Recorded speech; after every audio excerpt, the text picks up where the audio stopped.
शीजी channel में आपका स्वागत है। शीजी चैनल के इस खास वीडियो में आज हम बात करने वाले हैं भगवान श्री राम और उनके परम भक्त हनुमान के बीच हुए एक युद्ध के बारे में। इससे पहले अगर आपने अभी तक शीजी चैनल को सब्सक्राइब नहीं किया है तो सब्सक्राइब जरूर कर लें और बेल आइकन को भी ऑल पर प्रेस कर लें ताकि आने वाली वीडियोस की नोटिफिकेशंस आपको समय समय पर मिलते रहें। मर्यादा पुरुषोत्तम भगवान श्री राम के परम भक्त हनुमान के बारे में कौन नहीं जानता भला। ये भी सब जानते हैं कि दशरथ नंदन राम हनुमान के हृदय में बसते हैं। लेकिन क्या आपको ये पता है कि एक बार पवन सुत हनुमान श्री राम जी से ही लड़ने पहुंच गए थे। हो सकता है ये सुनकर आपको हैरानी हो, लेकिन ये सत्य है और इस घटना का जिक्र भी श्री राम कथा में ही सुनने और पढ़ने को मिलता है। लेकिन इससे भी ज्यादा हैरान करने वाली बात ये है कि पवन सुत जब श्री राम से लड़ने के लिए तैयार हुए तो उन्होंने सौगंध भी मर्यादा पुरुषोत्तम की ही ली थी।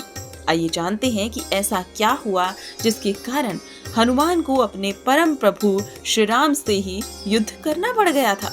इसकी शुरुआत होती है देवर्षि नारद की दी हुई एक सीख से।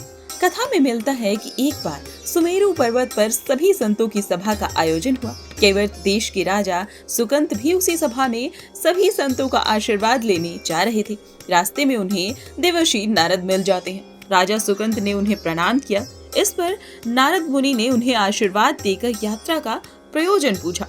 राजा सुकंत ने उन्हें संत सभा के आयोजन की बात बताई। इस पर नारद मुनि ने कहा कि अच्छा है, संतों की सभा में जरूर जाना चाहिए। ऐसा कहकर सुकंत को जाने का आदेश दिया। परंतु जैसे ही सुकंत सभा में जाने के लिए प्रस्थान करने लगे, वैसे ही नारद जी ने उन्हें आवाज दी। इसके बाद कहते हैं कि जिस सभा में आप जा रहे हैं उसमें सभी को प्रणाम करना, लेकिन ऋषि विश्वामित्र का अभिवादन बिल्कुल भी मत करना। इस पर सुकंत ने पूछा कि ये तो उचित नहीं है। तब श्री नारद मुनि कहते हैं कि तुम भी राजा हो और वे भी पहले राजा ही थे, अब संत हो गए हैं, मत करना प्रणाम। और राजा सुकंत ने किया भी ठीक वैसा ही। अब सभा के समाप्त होते ही ऋषि विश्वामित्र श्री राम से मिलने पहुंच जाते हैं। वहां पहुंचकर उन्हें बताते हैं कि उनका अपमान हुआ है। वे उसे भूल भी जाते, लेकिन ये तो संत परंपरा का अपमान है।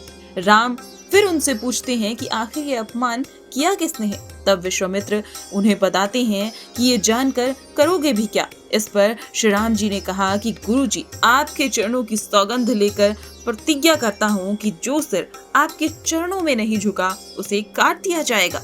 कल सुबह मैं उसका वध करूंगा। श्री राम की इस सौगंध का पता जैसे ही राजा सुकंत को चलता है, वे नारद मुनि को ढूंढने लगते हैं। काफी देर तक वे परेशान रहे, लेकिन नारद मुनि उन्हें मिल ही नहीं रहे थे। व्याकुल होकर जब वे रोने लगे तब नारद मुनि प्रकट होते हैं। सुकंत ने हाथ जोड़कर उन्हें सारी बात बताई, साथ ही प्राणदान की विनती भी की। इस पर नारद मुनि ने उन्हें माता अंजनी की शरण में जाने की सलाह दी। ये भी कहा कि अगर उन्होंने तुम्हें बचाने का वचन दे दिया तो तुम जरूर बच जाओगे। लेकिन ये भी कहा कि वे किसी को नहीं बताएंगे कि नारद जी ने उन्हें ये सलाह दी है। अब जब राजा सुकंत माँ अंजनी की शरण में पहुंच जाते हैं तो माँ उनकी आवाज सुनकर बाहर आती हैं। उन्होंने कहा कि माता, मुझे बचा लीजिए, अन्यथा विश्वामित्र जी मुझे मार डालेंगे। इस पर माता अंजनी ने सुकंत को उसके प्राण बचाने का वचन दे दिया। उन्होंने कहा कि तुम शरण में हो, तुम्हें कोई भी नहीं मार सकता। इसके बाद राजा सुकंत को विश्राम करने के लिए वो कह देती हैं। शाम ढले जब हनुमान जी माता अंजनी के पास पहुँचे तो माता ने उन्हें सारी कथा बताई, लेकिन सुकंत को बुलाने से पहले पवन सुत से सौगंध लेने को कहा। तब श्री हनुमान जी ने कहा कि वे श्री राम के चरणों की सौगंध लेते हैं कि वे सुकंत के प्राणों की रक्षा करेंगे। तब माता अंजनी ने राजा सुकंत को बुलाया। हनुमान जी ने पूछा कि कौन तुम्हें मारना चाहता है। तब सुकंत ने बताया कि श्री राम उन्हें मार डालेंगे। इतना सुनते ही माता अंजनी हैरान रह जाती है। उन्होंने कहा कि तुमने तो विश्वामित्र का नाम लिया था। तब राजा ने कहा, नहीं, वे तो मरवा डालना चाहते हैं, लेकिन मारेंगे तो श्री राम प्रभु ही ना। अब हनुमान जी ने राजा सुकंत को उनकी राजधानी में छोड़ा और श्री राम प्रभु के दरबार में पहुंच जाते हैं। वहां पहुंचकर उन्होंने श्री राम से पूछा कि वे कहाँ जा रहे हैं। तब मर्यादा पुरुषोत्तम ने बताया कि वे राजा सुकंत का वध करने जा रहे हैं। तब हनुमान जी ने कहा कि प्रभु, उसे मत मारिए। राम प्रभु ने कहा कि वे तो अपने गुरु की सौगंध ले चुके हैं, अब पीछे नहीं हट सकते। इस पर हनुमान जी ने कहा कि प्रभु, मैंने उसके प्राणों की रक्षा करने के लिए अपने इष्ट देव यानी कि आपकी सौगंध ली है। तब श्री राम प्रभु कहते हैं कि ठीक है, तुम अपना वचन निभाओ, लेकिन मैं तो उसे मारूंगा। अब हनुमान जी राजा सुकंत को लेकर सुमेरु पर्वत पर पहुंचे और राम नाम का कीर्तन करने लगे। उधर राम प्रभु राजा सुकंत को मारने के लिए उनकी राजधानी पहुंच जाते हैं, लेकिन राजा सुकंत वहां उन्हें नहीं मिलते हैं, तो वे भी उन्हें ढूंढते हुए सुमेरु पर्वत पर जा पहुंचते हैं। वहां पर हनुमान राम नाम के मंत्र का जाप कर रहे थे। राम जी को देखते ही सुकंत डर जाते हैं। उन्होंने कहा कि अब तो श्री राम प्रभु उन्हें मार ही डालेंगे। इस पर वे बार बार हनुमान से पूछते हैं कि उनके प्राणों की रक्षा हो जाएगी ना, वे बच जाएंगे ना। तब हनुमान उन्हें कहते हैं कि राम नाम के मंत्र का जप करते रहो और निश्चिंत रहो, भगवान के नाम पर पूरा भरोसा रखो। लेकिन सुकंत काफी डरे हुए थे। हनुमान जी ने सुकंत को राम नाम मंत्र के घेरे में अब बैठा लिया। इसके बाद राम नाम जपने लगे। अब भगवान राम ने राजा सुकंत को देखकर जब बाण चलाना शुरू किया तो वो राम नाम के मंत्र के आगे विफल हो जाते। राम जी भी अब हताश हो गए कि क्या करें। ये दृश्य देखकर लक्ष्मण भी वहां पर आ पहुंचते हैं और देखते हैं कि हनुमान जी भगवान राम को परेशान कर रहे हैं। उन्होंने स्वयं ही हनुमान जी पर अब बाण चला दिया, लेकिन ये क्या, उस बाण से पवन सुत के बजाय श्री राम मूर्छित हो गए।